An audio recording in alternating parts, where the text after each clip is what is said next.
Yang pertama adalah hijrah i'tiqadiyah. Hijrah i'tiqadiyah itu sama dengan hijrah keyakinan.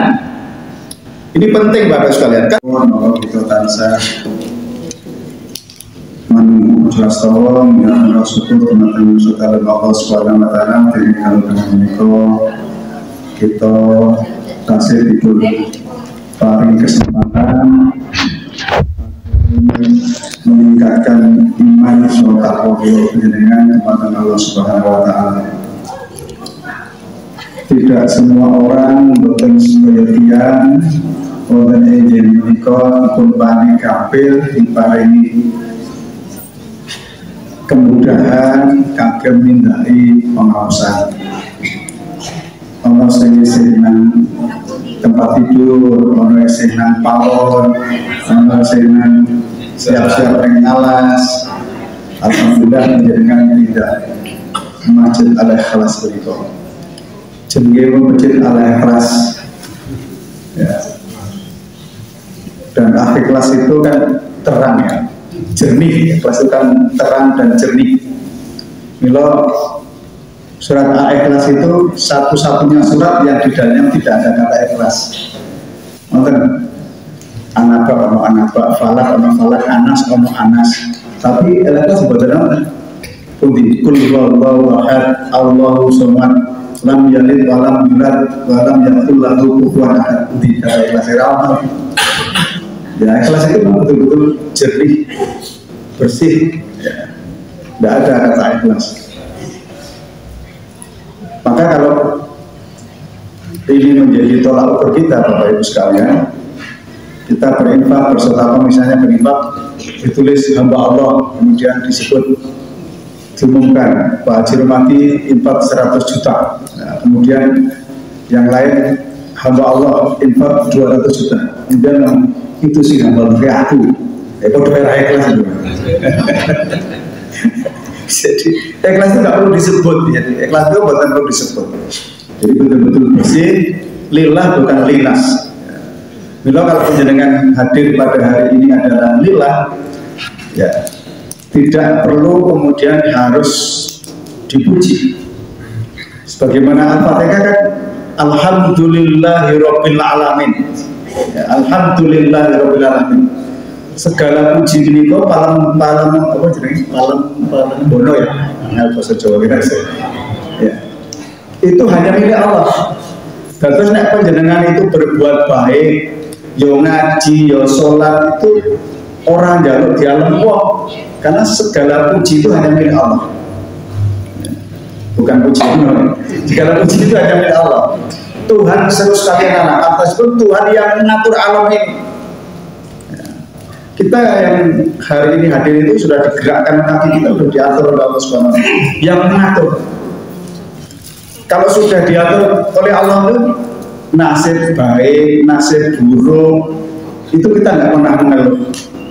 Apapun yang kemudian menimpa diri kita itu sudah kita jadikan sebagai bagian dari apa ujian. Kerantan Bapak Ibu jamaah rahimahullah, wong niku sok do kleru. Rumah saya ujian ki nek susah. Pak Roman ini kadang-kadang susah ini diuji.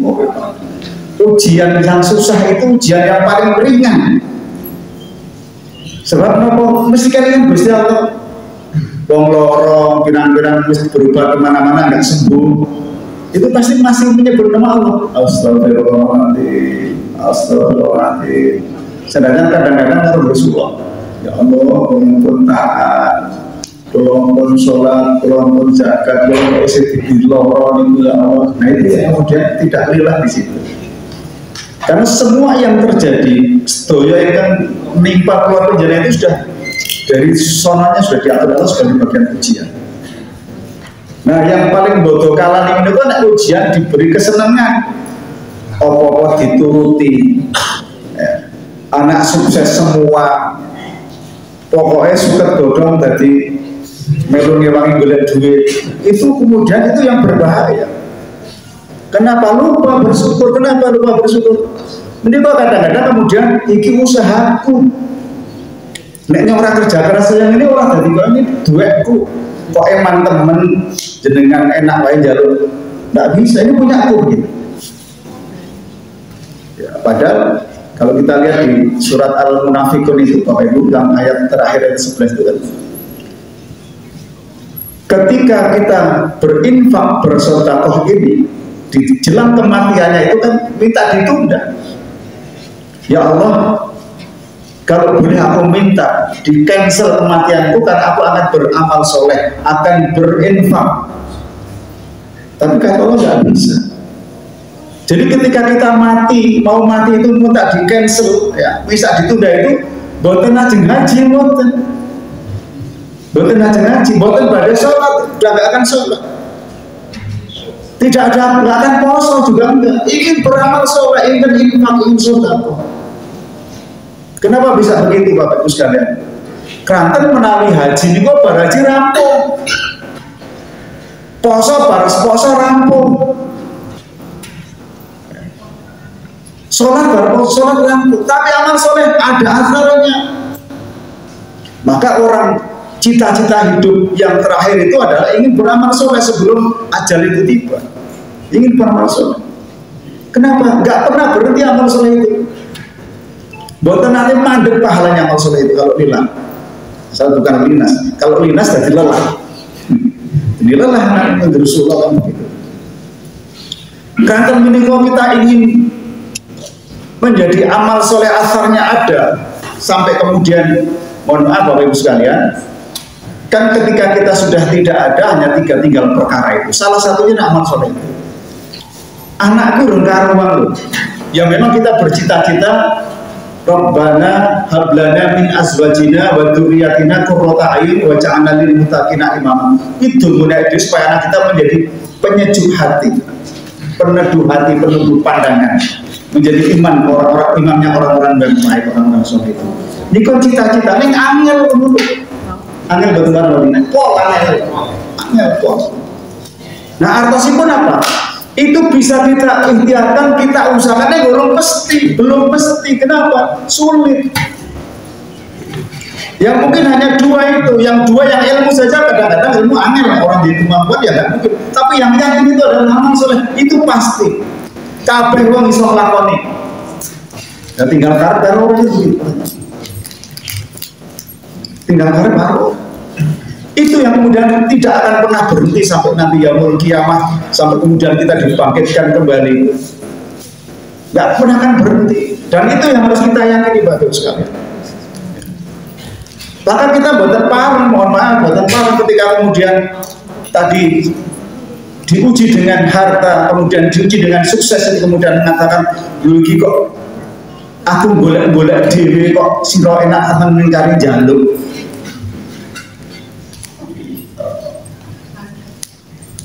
Kita nggak pernah berpikir kalau kita, mohon maaf, kalau kita punya uang 100 juta, kalau tidak ambil 100 juta, yang oleh Allah diwajibkan itu hanya 2,5 juta. Yang 97.500.000 itu hak jenengan. Ning kadang-kadang awake dhewe sok malah sing 97.500 ora tidak pernah dipikir, sing dipikir sing 2,5 kok eman-eman tak kokke begitu. Kira-kira menurut itu kira? Iya. Tidak pernah berhitung yang 97.500 itu, ini nikmat yang sudah diberikan Allah kepada saya, yang 2.500.000 itu hanya Allah, pada orang lain itu kita keluarkan. Ini malah sing dihitung-hitung sing 2.500.000 sing 90 itu orang pernah dihitung bahwa itu adalah haknya yang memang diberikan kepada kita untuk kemaslahatan yang lain. Padahal sing 2,5 itu kalau kita punya 100 juta itu adalah harta yang khalidina fiha abadan, nanti sampai yang kiamat itu ngalir terus ganjarannya. Ini orang nggak sadar begitu. Kita kok eman-eman temen kok yang sing golek kok sira sing temen ngari jaluk. Dan begitu yang kita paham. Kalau penjelasan nggak pernah berpikir bahwa di dalam konteks kehidupan menikah itu ada hukum yang disebut kausa prima, hukum sebab akibat itu. Kalau ada yang masuk bicara, ada yang keluar, Bapak Ibu mohon maaf, ya, saya sering mengatakan penjenengan misalnya dalam konteks ini, misalnya sehari makan 3 kali, ada yang 2 kali, kalau penting dulu cuma umur kita terus usia mati rasa oke. Langgilan, saya udah 62 tahun, udah usia mati. Pak Mu tadi harus lebih, bonus sudah 70 Pak Mu ya. Sudah lebih bonusnya luar biasa. Lah kok pengen ngepengangan, kayak pemulu ngepengling dulu. Kita sudah berhenti di sini. Nah ada beberapa usaha primane ono sing mlebu kok ono sing kudu nek jenengan tiap hari makan kemudian mohon maaf. Yo jenengan nggak bisa BAB, nggak bisa mohon maaf, nggak bisa kentut 5 hari masalah nggak tahu. Alhamdulillah nyampe mangan jadi kabeh orang tak kok kira tak dua apa enggak? Ora mungkin lah. Masalah pasti. Ngurasa kentut itu preso nang parang biru itu 1.000. Minggu rasa mentut, banyak orang rasa mentut, iso mentut rasa di sini ini. Betul mentut ya kan umpan papan kan, tiganya mungkin. Belum pengajian menurut sebuah betul. Artinya ada hukum sebab ada yang masuk, harus ada yang keluar. Semata rugi Bapak Ibu sekalian. Wonten rezeki yang kalau penjenengan tampi itu kan dari Allah, maka ya harus ada yang dikeluarkan. Kalau nggak jadi masalah. Ya kados penjenengan dahar ini kok. Nek bendino makan kemudian nggak keluar jadi masalah. Setelah keluar, Bapak Ibu mohon maaf, ketika kemudian sudah keluar bisa BAB. Nah, berapa kemudian nyumbang ke BAB dan nyumbang saya kalau belum punya sedang betul. Itu kemudian jenengan kira-kira dititip, aku mau barbangan sate dadak kan orang tuh. Yang dibuat itu dititip betul. Aku mau barbangan sate itu apa yang apa ibu kasih di dalam buat tentu itulah yang 2,5% yang udah gak usah dilihat, gak usah dihitung. Nah, ngapain? Wong itu bukan punya kita dalam arti dunia, tapi dalam arti akhirat sesungguhnya itu punya kita. Sing 90 petu yuto 500 kuwi iso dihapusi wong, iso hilang, iso diambil orang lain. Sakit banget itu. Kudu dua dhewe sing 2 yuto setengah. Bulan aja yang mana? Itu jaya mana? Orang sejairo gelem sedekah melarat orang sejairo. Tidak ada. Nah tentu persoalannya adalah kalau ketika Bapak Ibu sekalian pemahaman miskin itu memang tidak kemudian orang miskin itu orang yang tidak punya harta, bukan.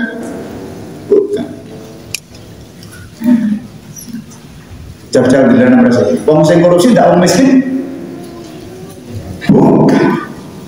Orang yang korupsi itu bukan orang miskin, orang kaya, tetapi merasa miskin.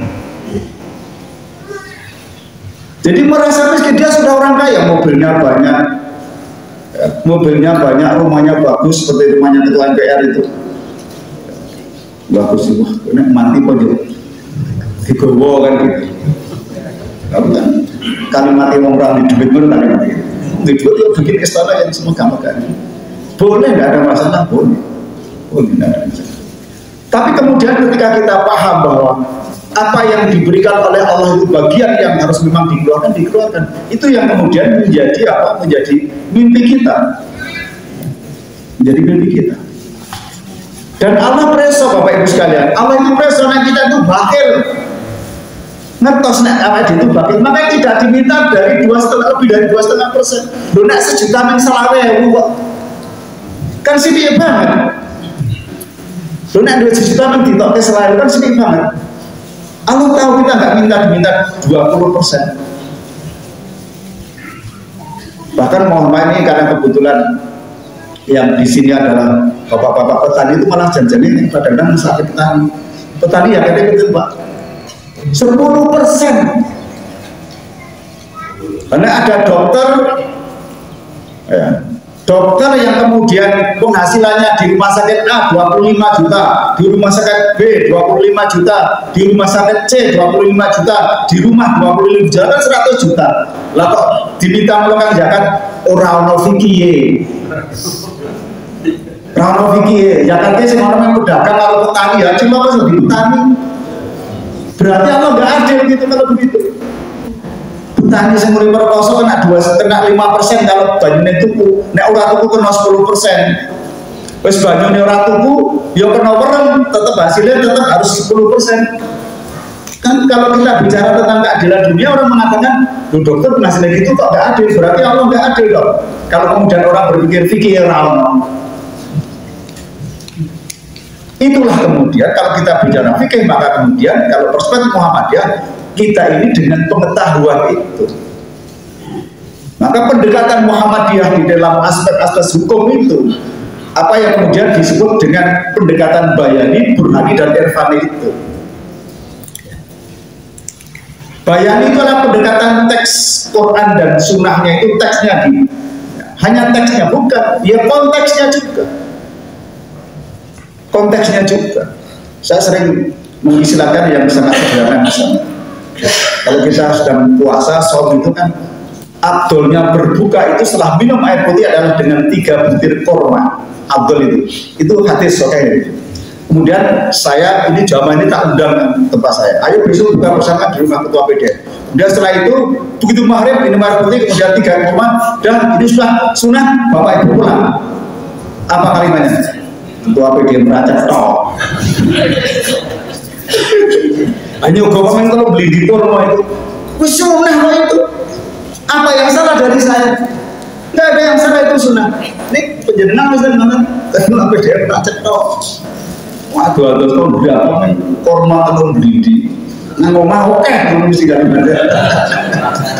Ngomong oke, karena kurang jual apa. Artinya apa? Itu teks itu harus dikontekskan juga, Bapak sekalian. Kalau kita hanya memahami teks saja, nggak ketemu kita berislam, nggak berkemajuan, nggak berkemajuan. Nah, teman-teman sebelah itu ada yang kemudian yang penting teksnya itu. Kita enggak. Pendekatan adalah dengan bayan. Yang kedua adalah dengan burhani. Dengan apa? Dengan pengetahuan. Dengan pengetahuan. Contoh yang sederhana kemarin Bapak sekalian. Yang kemarin orang ribut ketika puasa Arafah, kan ada yang ribut. Orang Muhammadiyah juga yang terkecoh juga. Puasa Arafah itu harus sama dengan Mekah itu. Siapa sih ngomong begitu? Karena syariat Arafah itu adalah di tahun kedua Hijriah. Syariat haji itu setelah haji wada, haji terakhir. Jadi dulu syariat Arafah. Jadi puasa Arafah itu puasa yang mendahului syariat haji. Memang ada kalanya ketika puasa Arafah itu menghormati yang hukum. Tapi sebelum ada syariat haji, besoknya perintah puasa Arafah. Itu yang dipahami oleh Muhammadiyah. Sekarang saya tanya. Misalnya tahun 200 Hijriah. Tahun 200 Hijriah. Sopo sing ngerti nang Mekah iki opo dina iki? Lho saiki ngerti mergo iki. Lho saiki ngerti nek Mekah sampeyan ora bareng mergo iki. Biyen tahun 200 Hijriah. Wong tahun 200 Hijriah sudah ada syariat haji, sudah ada syariat Arafah. Sopo sing ngerti nang kono wis hukum? Ora ono sing ngerti. Lho kalau itu pahamannya gitu harus sama. Wong biyen TV ya ora ono. Parabola yang semua rumah kan nggak ada yang tahu di sana sudah buka atau belum. Maka Muhammadiyah menggunakan perhitungan tentang awal Syawal, awal Ramadan, awal Hijrah itu adalah menggunakan pasokan yang dulu adalah wujudul hilal, di mana ditentukan di negara kita sendiri, bukan di sana. Itu pendekatan ilmu pengetahuan. Itu yang kemudian disebut burhani. Pendekatannya tidak hanya teks buku saja atau konteksnya saja, tapi harus konteksnya juga dengan pengetahuan. Bahkan dengan pengetahuan itu kita kemudian bisa lebih luar biasa, Bapak sekalian. Itu kemudian risalah Islam berkemajuan itu menjadi tagline-nya Muktamar Solo 46 kemarin. Menuju masyarakat risalah Islam yang berkemajuan, menuju masyarakat yang rahmatan lil alamin itu. Karena kita harus paham, Islam yang rahmatan lil alamin itu Islam yang mengatur semua pola kehidupan manusia. Jadi di dalam pemahaman Muhammadiyah, agama itu tidak hanya masalah fikih, sholat, puasa, haji dan enggak itu saja. Tapi semua persoalan kehidupan. Dalam konteks Allah menyediakan infrastruktur. Ya, jadi Allah itu menciptakan manusia, kan tugas kita ada dua, Bapak Ibu sekalian. Di dalam konteks kekhalifahan, di dalam ini jailul khalifah fil ardi atau fil ardi khalifah. Yang pertama itu Wa ma khalaqtul jinna wal insa illa liya'budun. Tidak diciptakan jin dan manusia kecuali ibadah. Yang kedua, kita menjadi manusia yang diciptakan oleh Allah untuk menjadi khalifah. Kenapa kita diberikan tugas khalifah? Karena kuntum khairal ummah. Urjalinas ta'muruna bil ma'ruf wa tanhauna 'anil munkar wa tu'minuna billah. Karena kamu kan yang terbaik. Penjenengan yang terbaik, baik dalam sisi golongan maupun dalam perspektif penciptaan. Ya. Dalam atin ayat 4 itu tidak menjadi tsumma radana asfala safilin. Kita diciptakan dalam bentuk yang bagus. Wes elek-elek wong itu dengan kera yang paling bagus isinya apa uang. Ya. Sak ganteng-gantengnya munyok. Itu dengan orang yang paling jelek pasti itu dalam penciptaan Allah. Kita sudah yang terbaik dalam kuntum khairal, kamu golongan yang terbaik. Nah, golongan yang terbaik, iman yang terbaik itu harus menyuruh kepada kebaikan. Maka dalam perspektif Muhammadiyah, orang berbuat baik nggak cukup sendiri. Kita nggak ingin masuk surga sendiri, celila-celila dan masuk surga dewe. Kita ke surga bareng-bareng yang lain, maka berjamaah. Maka di dalam konteks Muhammadiyah berdakwah itu harus berjamaah, berkelompok, berhimpun, berserikat. Maka ayatnya jelas, wal takum minkum ummatun yad'una ilal khair wa ya'muruna bil ma'ruf wa yanhauna 'anil munkar wa ulaika humul muflihun. Nah, Allah itu beruntung. Ya harus berserikat, berkumpul untuk apa? Dakwah. Kenapa? Nggak bisa dakwah sendiri. Kenapa? Aspek dakwah itu tidak hanya mengajari sholat, mengajari wudhu, semua aspek kehidupan itu. Al-Quran itu kan hudalillah dan hudalil mutaqin, kan? Petunjuk sebenarnya. Karena petunjuk tidak cukup dibaca. Ya, kalau kita bicara Pak Ki Dahlan itu dulu mengajarkan Wal Ngasri itu sampai 3 bulan, Al-Ma'un sampai 7 bulan ngajarin. Karena ingin ditetehkan betul. Ya. Kalau sudah paham, ya dikerjakan begitu, dikerjakan. Itu namanya petunjuk. Nah, yang ketiga adalah pendekatan Muhammadiyah dalam perspektif memahami Al-Quran dan Sunnah itu adalah dengan irfani. Irfani adalah ya artinya pendekatan spiritual. Ada orang kemudian menunjukkan kemakrufan, kelaziman, kepantasan begitu.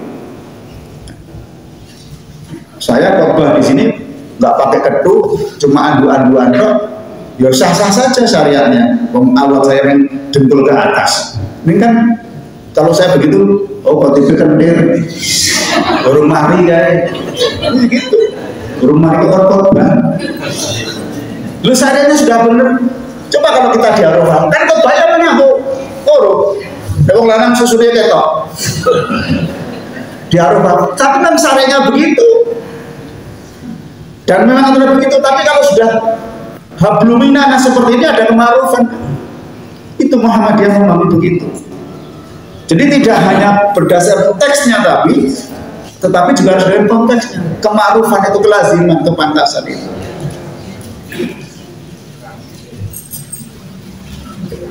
Maka kemudian ada etikanya. Nah, Bapak Ibu jamaah Allah, apa yang ingin saya sampaikan pada kesempatan ini itu baru mukadimahnya ya, ini baru mengaji sekarang. Ya. Ini masih tadi kontennya tahun baru ya, tahun baru.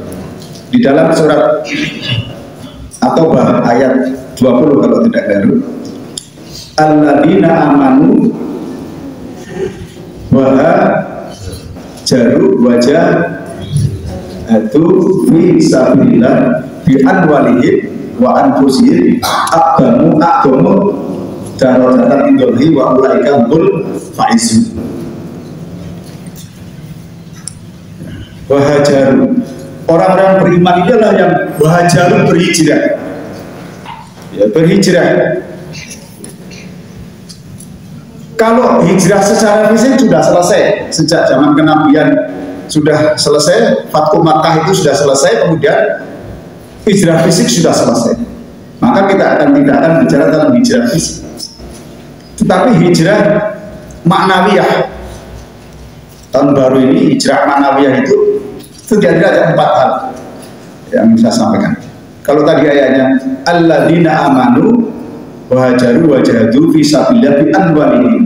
Nah, hijrah itu, orang beriman itu kalau hijrah itu dan jihad bersungguh-sungguh di jalan Allah bi anwalihim. Apa itu anwalihim? Apa? Dunia lagi sekali lagi harus baru bi anfusihim. Setelah harta bi anwalihim wa anfusihim, baru jiwa. Adomu jabatan akhirat, adomu darajatan indah. Itu yang lebih tinggi derajatnya di masa Allah. Di mata Allah itu lebih tinggi derajatnya. Jadi orang yang kaya, orang yang berjihad dengan harta itu di mata Allah lebih tinggi. Orang punya aja lebih tinggi, orang punya harta banyak. Sebab orang kaya itu kalau mengumpulkan orang miskin mesti tepuk kabeh. Jadi orang miskin kaya, orang kaya sini saya mau, nggak mungkin kan? Yang dikumpulkan orang-orang miskin, orang kaya. Derajatnya di mata dunia aja, di mata maksudnya sudah luar biasa, di mata Allah juga begitu. Nah, Bapak Ibu jamaah rahimakumullah, hijrah yang ingin saya tegaskan ini ada 4 aspek. Yang pertama adalah hijrah itiqadiyah. Hijrah itiqadiyah itu sama dengan hijrah keyakinan. Ini penting Bapak sekalian. Karena apa? Karena hampir semua peribadatan kita, saya sering mengatakan orang baik itu, Bapak sekalian, orang baik itu bukan orang yang berbuat baik pada orang yang sudah berbuat kepada kita, belum orang baik. Orang baik itu berbuat baik pada orang yang belum pernah berbuat baik kepada kita. Benar dan tidak lurus. Jadi orang sholat, orang zakat, orang puasa itu nggak pernah ada artinya kalau akidahnya tidak ilallah.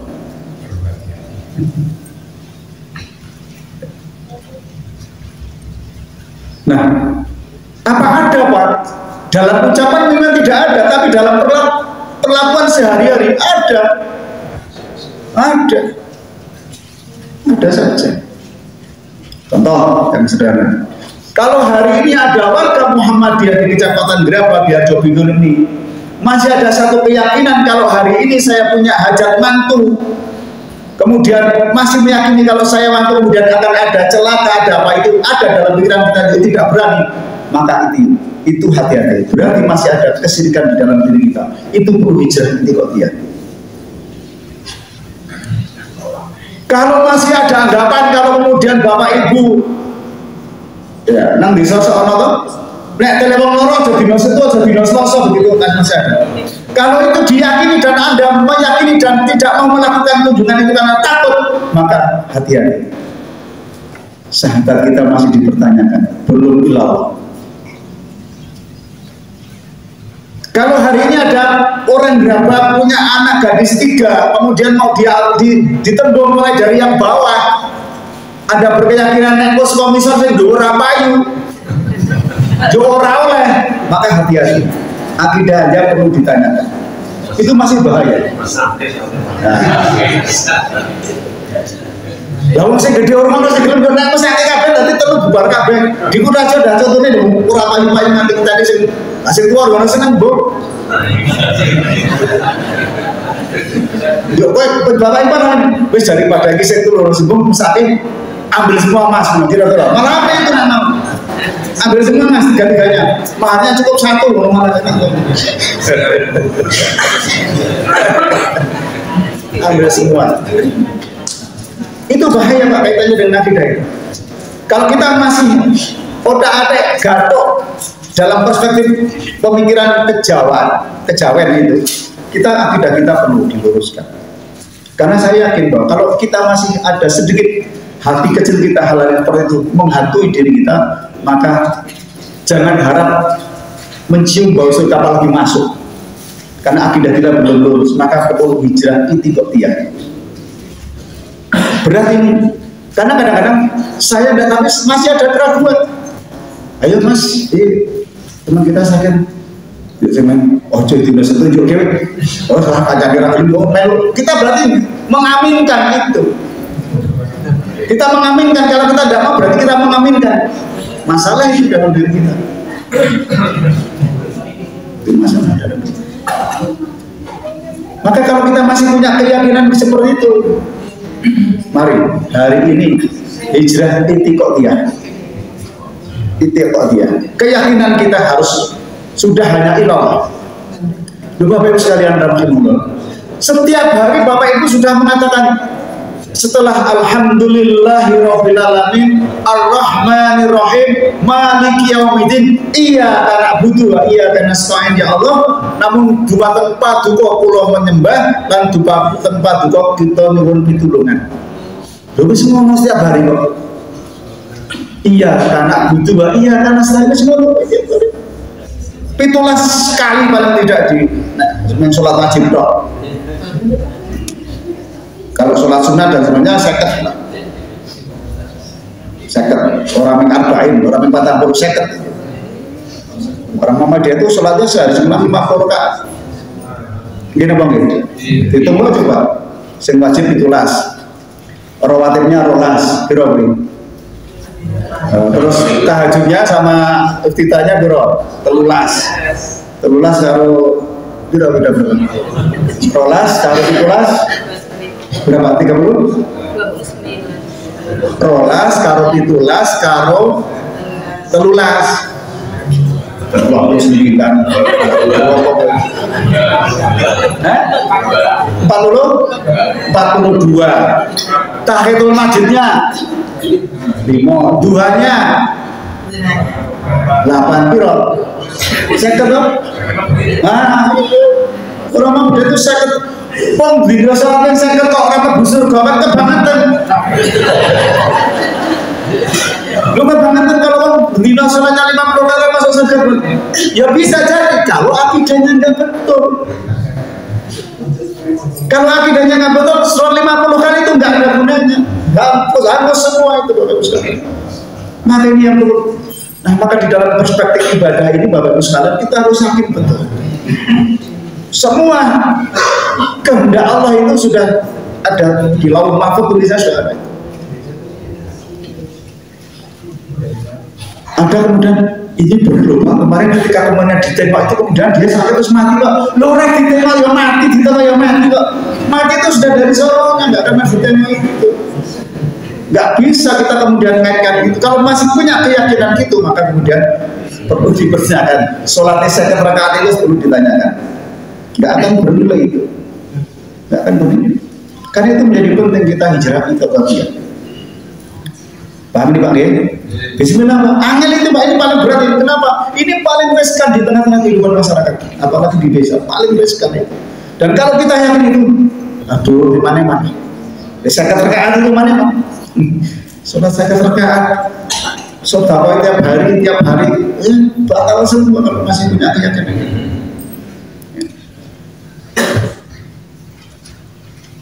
Kalau masih punya hari-hari yang naas, punya rumah orang kenal bangun rumah perapatan sunduk sate itu ada tabak gitu. Tidak tabak namun saya itu pergi orang ini tabak bener aku tahu mah perapatan malah larangin aja mah strategi untuk bisnis nanti cuma lagi coba. Ini masih kalau kita masih punya anggapan kayak gitu, hari ini pengadilan kan betul.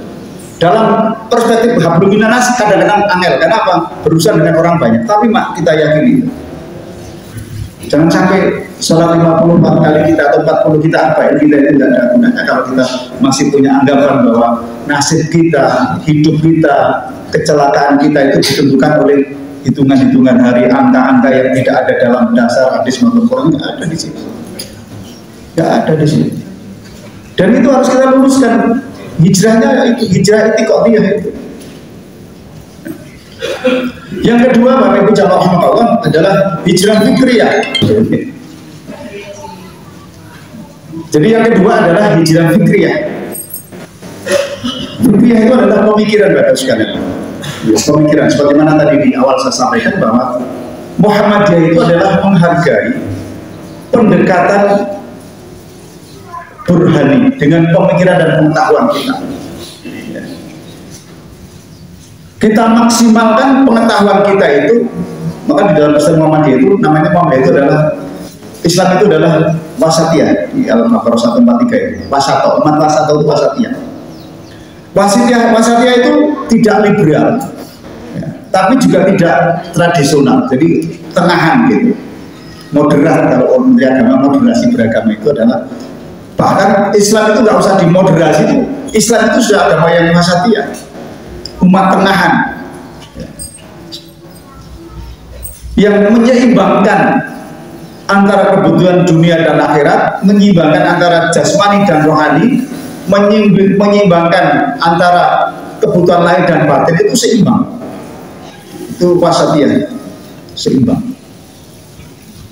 Maka kita harus memikirkan semua penciptaan yang dilakukan Allah Subhanahu wa Ta'ala tidak sia-sia.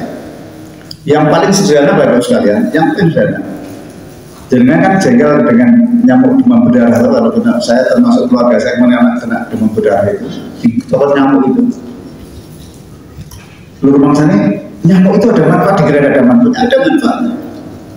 Coba kalau kita perhatikan, obat nyamuk, jenis obat nyamuk ada berapa? Ratusan gitu. Pabrik nang Tangerang itu, setiap pabrik itu menghidupi ribuan orang. Di keluarganya tambah berapa? Itu menghidupi berapa orang? Nyamuk loh itu. Orang nyamuk apa obat nyamuk? Mungkin putunya jenengan kalau bekerja nyamuk. Ada manfaatnya nyamuk itu? Ada. Untuk keseimbangan itu. Untuk keseimbangan. Jadi semua yang diciptakan Allah itu nggak ada yang sia-sia. Nggak ada yang sia-sia. Kita harus husnudzon terhadap apa yang kemudian diberikan Allah kepada kita, apapun. Kita menggunakan akal, maka agama itu kan afala ta'qilun, afala tatafakkarun gitu. Dengan pikiran, dengan akal. Nggak cukup dogma, bahaya kalau agama itu hanya dibangun dengan dogma, kalau sekalian. Ada kalanya itu doktrin bisa dengan dogma, dengan, tapi harus ada aksio dengan akal juga. Kalau tidak dipahami dengan akal, ya bermasalah nanti. Saya membayangkan, mungkin nanti kalau di dunia ini sudah selesai, bukan selesai, planet bumi ini sudah habis kebak, manusia sudah, bisa jadi nanti ada kehidupan di Mars. Bisa jadi tahun berapa sudah ada yang sampai ke bulan. Itu bisa menembus pengetahuan kita. Dan Qurannya sudah begitu, maka di dalam Yunus ayat 5 yang kita pahami sebagai bagian dari kemudian kita untuk mengerti bilangan bulan, tahun dan bulan itu dengan hisab, dengan perhitungan, itu kan dengan pengetahuan. Dan itu lebih akurat dengan pengetahuan. Kenapa lebih akurat? Karena gerhana bulan 100 tahun yang akan datang, gerhana matahari 350 tahun yang datang sudah bisa dihitung oleh Muhammadiyah. Karena perputaran bumi, perputaran matahari. Karena matahari itu bersinar, bulan itu bercahaya, bulan itu di sinar, hanya bercahaya karena pantulan matahari. Maka ketika kemudian matahari dan bulan di konjungsi kemudian sudah di atas ufuk, bulan di atas ufuk, sekalipun tanggal masih 1 derajat, ini sudah menurut Muhammadiyah sudah ganti. Makanya kemarin kita heran dengan permintaan Mekah itu. Menurut perhitungan itu tanggal 1 Dzulhijjah di sana itu derajatnya baru 1 derajat. Padahal biasanya kalau 1 jam itu ini kalorianya ora iso didelok dengan mata. Ning karena yang melihat harus berani disumpah melihat bahwa istri tinang dhuwur kok orang ngerti. Jangan bulan dan ngerti. Itu ya sudah terjadilah kemudian. Dan baru kemarin itu masih 1 derajat, Mekah itu sudah menentukan tanggal 1 Dzulhijjah, kemudian Arafahnya tanggal 9 berbeda dengan kita itu. Sementara Brunei Darussalam, Singapura, Malaysia, Indonesia dalam perspektif pemerintah yang dulu 2 derajat disepakati dinaikkan 1 derajat karena kalorinya nggak bisa dilihat dalam 2 derajat, itu dibulatkan menjadi 3, maka nggak pernah ketemu dengan Muhammadiyah. Kemudian dikatakan Muhammadiyah nggak pernah bareng dengan pemerintah. Keliru pertanyaannya, kok pemerintah nggak pernah bareng Muhammadiyah ditetapkan di desa? Keliru pertanyaannya, mestinya kenapa pemerintah nggak bareng dengan Muhammadiyah, bukan Muhammadiyah nggak bareng dengan pemerintah? Kabar dan tidak kan siapa sengaja, siapa yang pertama? Muhammadiyah sudah menentukan jauh-jauh sebelumnya. Pemerintah menentukan Kerry, Kerry kok jalur saya Indonesia bareng kan orang lucu. Dengan 3 derajat masalah nggak ketemu, malah nggak bisa ketemu itu. Nah itu adalah pemikiran yang kemudian bisa melampaui Ya kalau kita bicara tentang fikih Bapak Ibu sekalian, kita nggak bisa berhenti di situ saja. Keempat imam mazhab itu orang hebat-hebat semua. Tapi dalam perspektif Muhammadiyah, keempat imam mazhab itu yang menjadi rujukan, menjadi kajian ya, di dalam aspek-aspek hukum. Karena Imam Malik itu kan gurunya Imam Syafi'i kan, tapi juga nggak mengatakan kalau kamu harus ikut mazhab saya, enggak juga. Keempat imam mazhab mengatakan kalau mazhab saya benar maka ikuti. Kalau sama hidup sampaikan kalau ada menemukan dalil yang lebih. Tapi kalau tidak ya tinggalkan itu. Kalau di Indonesia kemudian memahami bahwa yang paling benar itu hanya Imam Syafi'i di Indonesia, di Muhammadiyah enggak begitu. Muhammadiyah menganggap keempat imam mazhab itu adalah orang-orang hebat. Orang hebat semua. Dan mereka sendiri tidak pernah mengklaim mazhabnya paling benar, enggak juga. Enggak. Maka Muhammadiyah tidak dalam perspektif itu tidak bermazhab, tapi menghargai itu. Ya. Maka saya pernah mengikuti pengajian haji di kecamatan waktu itu.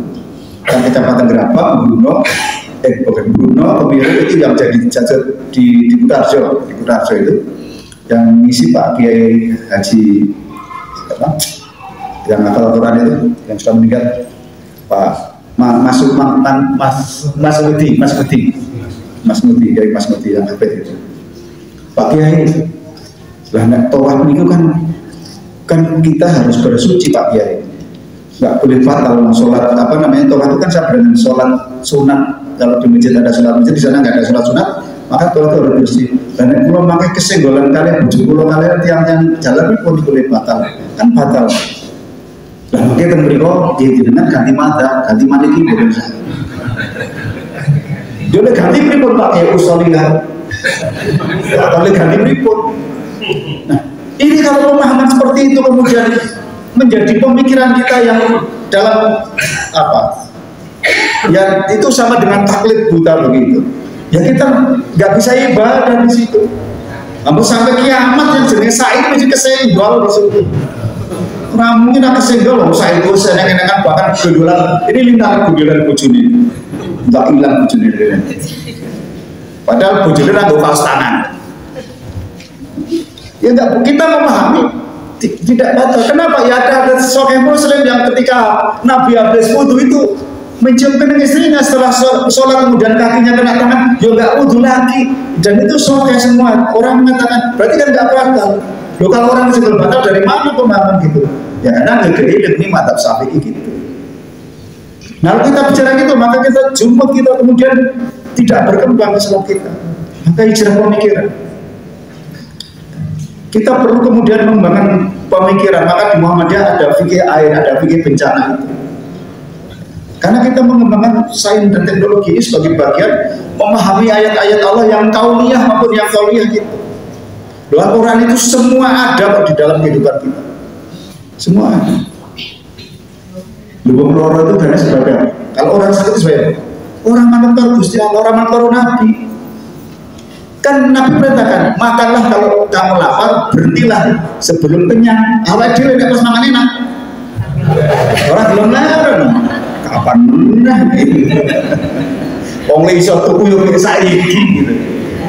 Tidak tahu tangan sate gule bendino kenceng silanya enggak.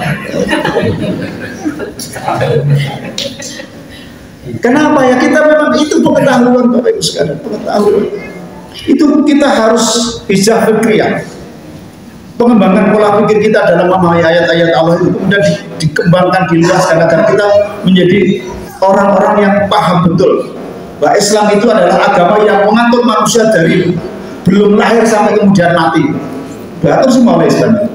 Saurungnya lahir sampai mati itu diatur oleh Islam. Jadi itu yang kemudian harus menjadi pemahaman kita, hijrah fikriyah. Yang kedua, yang ketiga Bapak sekalian adalah hijrah khuluqiyah. Khuluqiyah akhlak Bapak Ibu sekalian. Nabi tidak diutus di muka bumi ini kecuali hanya lil utamima makarimal akhlak, untuk menyempurnakan. Dan Bapak Ibu sekalian, satu-satunya bangsa yang sangat kejam, yang tidak bermoral dan tidak berakhlak itu yang di Jazirah Arab di Mekah waktu itu Bapak Ibu sekalian. Lah Umar itu mendemana dhewe kok jajal. Itu kan akhlak yang luar biasa kejamnya itu. Maka Islam diturunkan di sana untuk memperbaiki akhlak manusia. Maka kita harus pindah dari akhlak yang tercela kemudian akhlak yang bagus dalam perspektif kehidupan yang lebih luas, Bapak sekalian. Lo akhlak itu tidak hanya kepada manusia, kepada Allah ada akhlaknya, ada etikanya, kepada manusia jelas, kepada binatang jelas, kepada alam semesta ini ada akhlaknya. Maka dalam perspektif ini Muhammadiyah tidak boleh orang berkuasa kemudian menambang hutan, menambang tambang sehabis-habisnya, kemudian hutan ditebang sehabis-habisnya. Muhammadiyah protes, itu kenapa? Itu ada bagian dari anak cucu kita yang bisa harus menikmati fasilitas yang dari Allah yang gratis itu. Hutan di Kalimantan yang dulu begitu, sopo senandul, orang nasi nandul, langsung orang dewi orang nasi nandul. Laut itu iwaknya orang nasi nyemplungi, sopo senandul iwak laut. Orang nasi nyemplungi iwak laut, orang nasi nyemplungi iwak laut. Tapi itu adalah karunia Allah yang kemudian harus kita pelihara. Kita punya akhlak. Orang mana ini nggak boleh di warga Muhammadiyah nyetrum iwak, jenuh iwak nggak boleh itu. Itu namanya tidak beradab. Tidak punya prinsip binatang itu, tidak menjaga lingkungan pelestarian. Itu semua untuk disifat untuk manusia itu. Ya. Kita harus sempurnakan akhlak. Nah hari ini Bapak sekalian, kita ini banyak orang pintar tapi mohon maaf di sisi akhlak ini, bahkan di sekolah Bapak sekalian kita perhatikan betul dengan anak-anak kita. Kalau kita ingin mendidik dengan cara yang benar itu, ya. Perangkat negara itu membuat undang-undang perlindungan anak seolah-olah belani anak janjane menjerumuskan anak. Oh, dituntut oleh polisi karena dia berbocah. Betul. Ada itu di 35 Pak KM 35 dulu ada. Ya Pak ya, ada dulu di 35. Ngelentek bocah. Padahal dulu Bapak Ibu sekalian kata doa latif itu dulu, doa latif yang di TV yang di viral itu guru itu dulu kalau bisa anak kita nakal dikeplak pakai garisan, tutup udin ada, cepat ini sampai merah betul. Lapor orang tua malah dicutok, orang tuanya lapor polisi. Akhlak kita maka saya nggak mengerti kapan ini anak-anak kita itu nanti. Generasi ke depan mau jadi apa? Ini akhlak bangsa ini ditentukan hari ini Bapak sekalian. Maka kita sebagai orang tua, mari kita Tuhan fusakum wa ajrun didik akhlak anak-anak kita. Ini penting Pak, ini penting. Tapi jangan menjadi ini setan gepeng namanya. Ini setan gepeng. Ini penting, tapi kemudian tidak menjadi.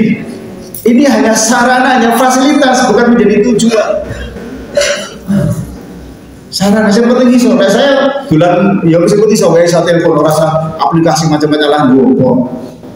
Tapi anak-anak kita kalau kita tidak hati-hati terjebak dengan setan gepeng ini. Kenapa?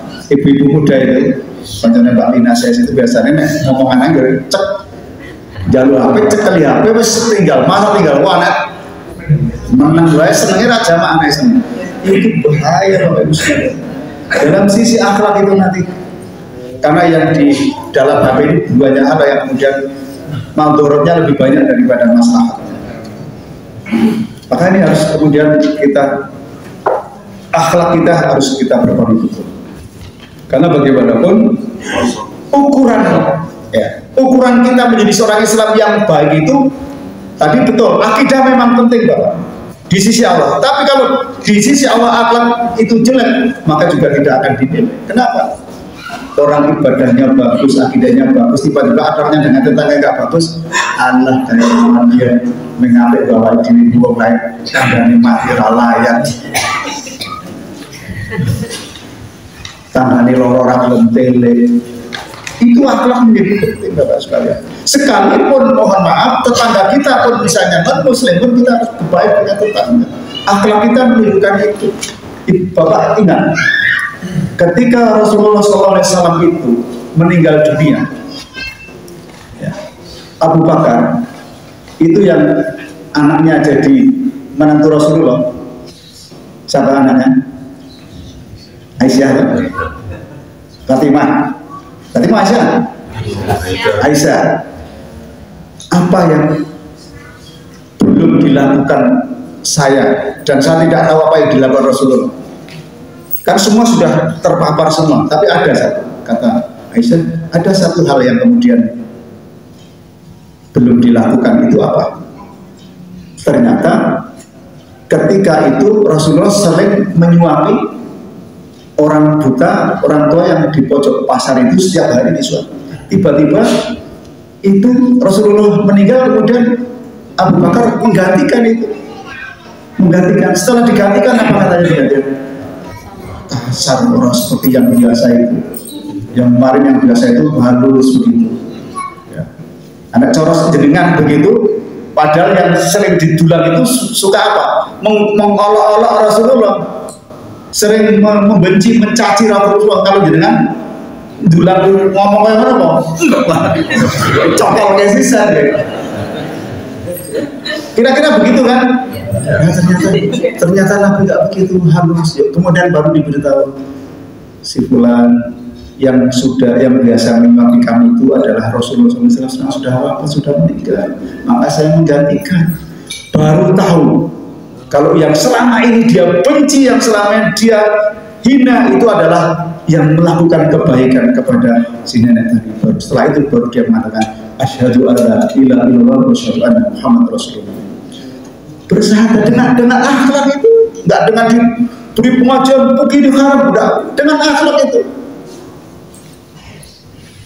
Ketika Rasulullah pulang dari atau mau berangkat ke masjid sholat subuh, kan ada cerita yang dilempari kotoran, kemudian tiba-tiba tidak dilempari.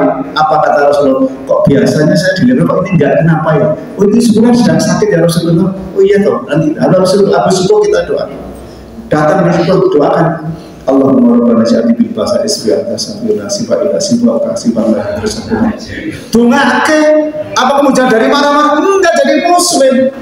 Itu akhlak Bapak Ibu sekalian. Ada yang bisa ngomong kurang-kurang. Kalau ibu itu tampar kiri, pipi kiri, yang kanan berikan. Enak aman Pak. Kita belum bisa.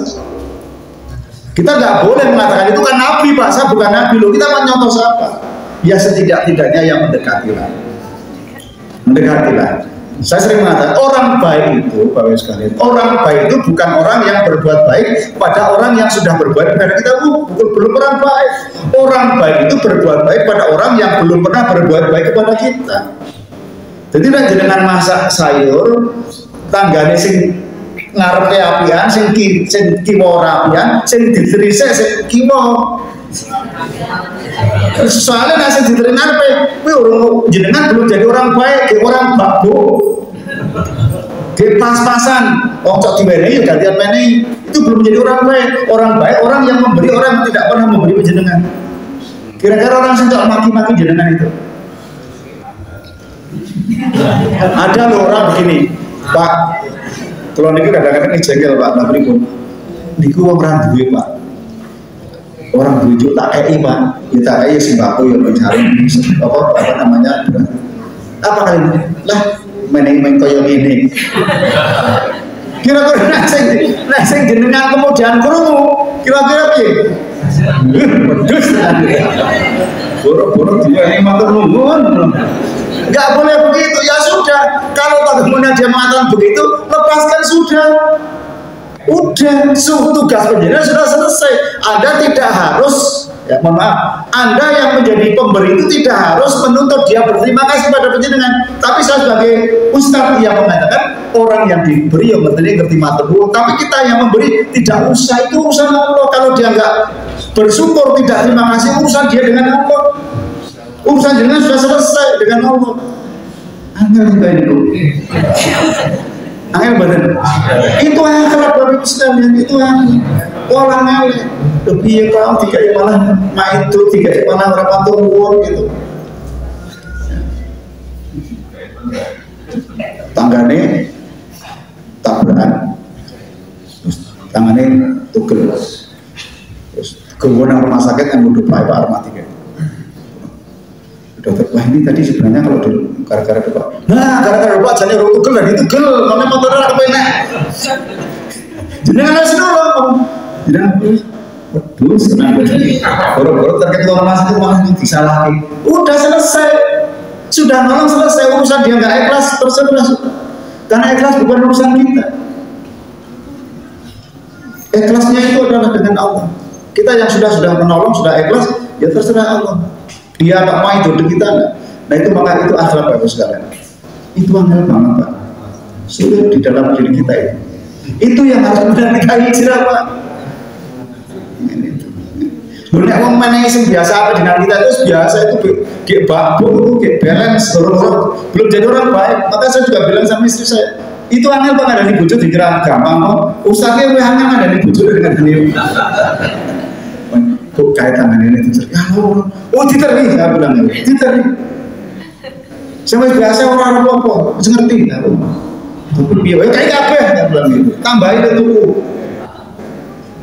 Nah, kan ibu mau jadi orang baik, bukan jadi orang pas-pasan. Orang baik itu adalah memberi orang yang tidak baik dengan kita beri. Terus mana kadang-kadang, gila bahasanya, wah seorang di sini api gitu. Kadang-kadang kan kita nggak cocok dengan nanti kita lihat ini menjadi kualitasnya. Ini bujuk pulang, ya kalau dengan sama sepuluh. Kalau kira-kira kau udah sama 10 gitu. Kita berarti dari ustad, bujuk ustad, ngandanya bujunya kan lupa. Lengah, wes ngandani, aku ngandani. Sudah gugur kewajiban saya kan. Itu kadang-kadang di sini bujuknya ustad bu apa namanya? Ngandani udah bujuk orang. Jadi itu saya pahami. Perempuan itu biasanya begitu. Itu manusiawi juga kan. Tapi pun baru ketemu ratau takon di orang tiba-tiba kok saya suruh ngasih. Lah itu kan orang baik. Orang baik yang begitu. Kalau kemudian kamu dibaiki, diteri, kemudian kalau kamu nanggalan bojang kamu balas, itu belum orang baik. Itu jadi impas nyarukan itu. Itu baru baik, belum orang baik. Orang baik yang begitu. Angel buatan itu. Angel buatan. Saku buatan itu. Bismillah. Ya alang-alang bergradasi, bertahap, bertingkat untuk langsung balik terbiangan. Tapi paham, kalau sudah tahu ilmunya, oh ya memang begitu. Kita harus merubah akhlak kita menjadi orang yang baik.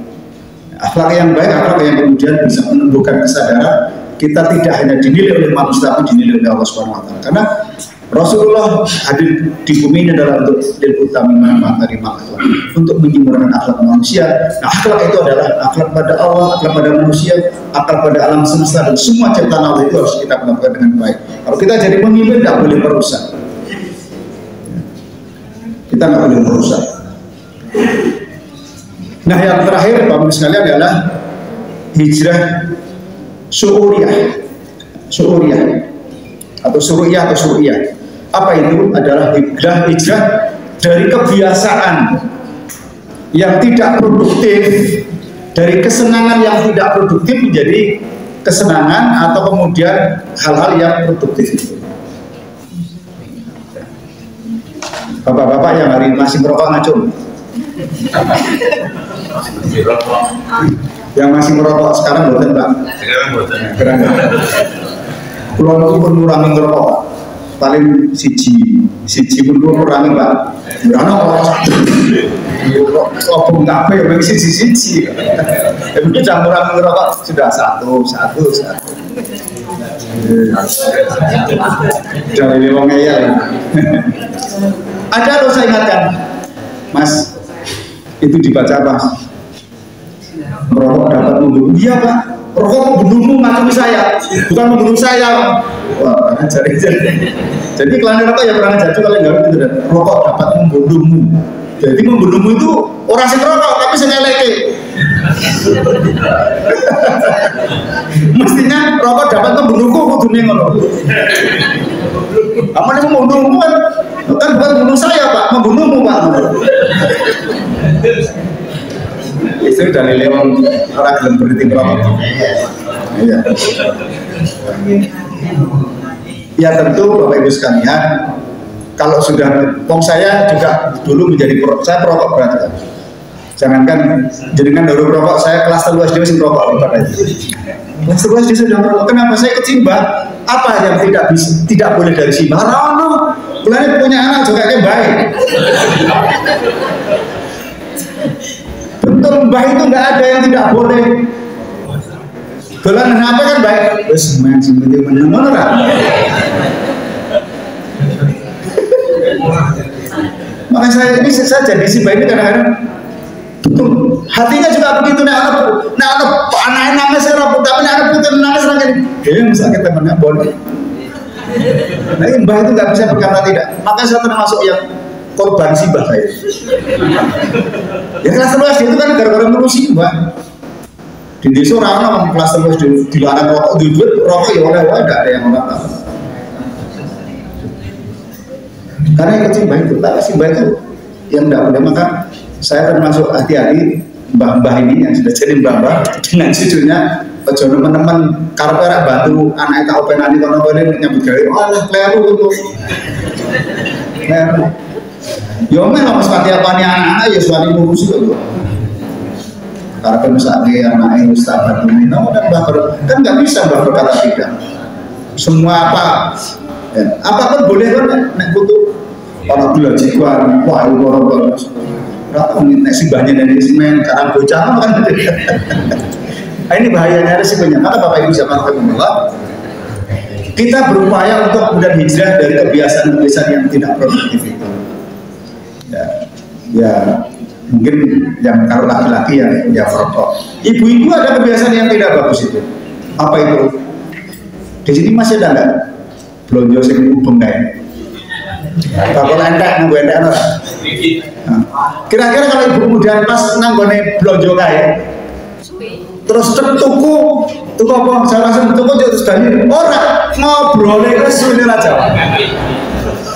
Sing diomongke apa jangan sing tuku ora. Wes yakin ora jangan. Wes jangan. Jangan aku. Ini bapak ini bapaknya diomongke. Bapak ini jangan kita tahu belum ini bapaknya diomongke. Anaknya pada diomongke. Anak gue darah ngono. Pertanyaannya Bapak Ibu sekalian, itu kan kebiasaan-kebiasaan yang mohon untuk dikurang. Kita orasi loh pakai baju orang ngobrol kan Pak. Nanti bapaknya kan dalam poluasi itu ya mengkui ya tidak. Saya harus bilang dari situ. Wes bu, tinggal rumah bu, berangkatnya dagang murah lagi gue jangan ngobrol. Telah ini lah jam masih ngomong deh. Jadi nek bapaknya lu mau serang ngomong kan. Jadi seolah-olah bapaknya itu tempat obyek untuk pertemunya setan dan setan itu. Itu kebiasaan bu, ya, itu kebiasaan tolong dikurangi lah. Ya, seperlunya saja lah. Jadi maslahatnya itu lebih sedikit daripada mabrurnya. Ya, ngobrol itu selama langgon bakul jangan aku ngobrol. Aku ini ngobrol sebenarnya orang ditoi pakai sebentar. Diceritake yo anake yo bojone makan tanggane kae berat PT siji malah diceritake wah akhirnya semua jadi hal-hal yang tidak produktif itu harus dibuat jauh-jauh. Ya laki-laki misalnya hobi mancing itu nggak produktif. Orang bapak ibu yang ibu-ibu yang bojone hobi mancing di balik galake iwak setepe orang apa benek, bisa oleh mesti tuku. Gue menyamai bojone tuku. Biasanya tuku itu, orang mungkin mancing itu. Dulu mancing itu kesenangannya. Kira-kira begitu. Mohon maaf, misalnya bapak ini mancing kemudian pas mancing itu betul. Allahu Akbar, Allahu Akbar. Dipangan gedake sholatnya orang mungkin. Oke asik-asik dipangan semuanya itu seneng batok. Sholat mungkin sementing kose pasti tertunda sholatnya, ibadahnya pasti tertunda. Itu nggak produktif. Nah, itu hijrah suruhnya. Kebiasaan-kebiasaan yang tidak produktif hindarilah. Itu angel. Keremenan maksudnya. Nggak ada pecah sing seneng tomprang orang lah. Tapi banyak anak saya masih seneng tomprang itu kan. Hobi kan itu. Bahkan ada yang di TV itu gara-gara burung merpati itu membunuh tetangganya karena burung regane 6 juta dipangan kucing. Ini hal-hal yang kemudian kebiasaan yang tidak produktif ini kemudian mari kita tinggalkan. Sehingga di tahun baru hijrah ini kita betul-betul buka lembaran baru. Hijrah secara fisik sudah selesai, tapi hijrah maknawi, yang pertama itikadiyah, yang kedua adalah fikriyah, yang ketiga adalah akhlak atau khuluqiyah, dan yang ketiga adalah, yang keempat adalah hijrah dari kebiasaan yang tidak bagus menjadi bagus, yang tidak produktif menjadi produktif atau syukuriyah. Itu bapak-bapak yang bisa kami sampaikan. Sudah lebih pasti paling tidak lebih 5 menit atau 6 menit. Demikian yang bisa kami sampaikan. Manakala yang bisa sampaikan tidak pas, ya saya mohon maaf kalau ada benarnya semata-mata dari Allah Subhanahu wa Ta'ala. Demikian dari saya. Wassalamualaikum warahmatullahi wabarakatuh.